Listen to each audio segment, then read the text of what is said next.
You shouldn't be surprised by this, but I'm talking about it anyway. The same people who lied to you about Iraq, you guessed it, are now running Jeb Bush's foreign policy. Yes, indeed, America, it is true.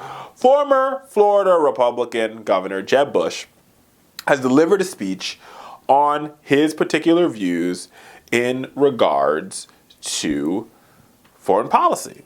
And he says, my views are shaped by my own thinking, my own experience. He tries to put his own in there as much as possible. Having a military that is equal to any threat is not only essential for a commander-in-chief, it's less likely that you will need to put our men and women in uniform in harm's way. He goes on and on and on and on and on this speech. We need to, we need to diversify how we do it. But let's talk about his foreign policy advisors. America, put your hands up and get ready to receive it. He's a warmonger. He's a warmonger. He's a warmonger. And if he wins, we're going back to war.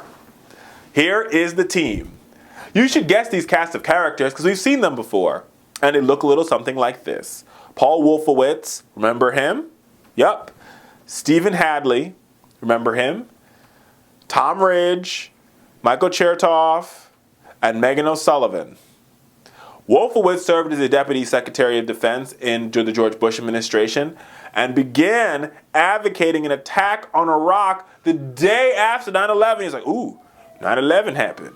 We got attacked by terrorists. Can we connect it to Iraq? Of course we can. Let's bomb the hell out of them and kill innocent people. Yes, that Paul Wolfowitz. Him. Then you have Stephen Hadley.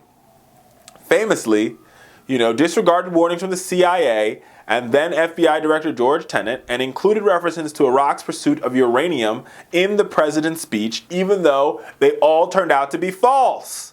Yeah, him. He's part of the foreign policy team. Megan O'Sullivan.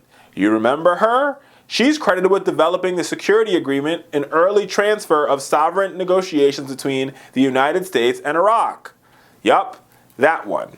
And then you have, Chertoff, who was a former Secretary of Homeland Security. And don't forget, our good friend, yes, indeed, America, it is true, Tom Ridge. Let the eagle soar. You remember that? These maniacs are now back running the Bush campaign, and God forbid it becomes the Bush administration, it'll be these same warmongering yahoos running the show. Run like hell, America. Run like hell. It's like history repeating itself. Hell, run! God damn it, run!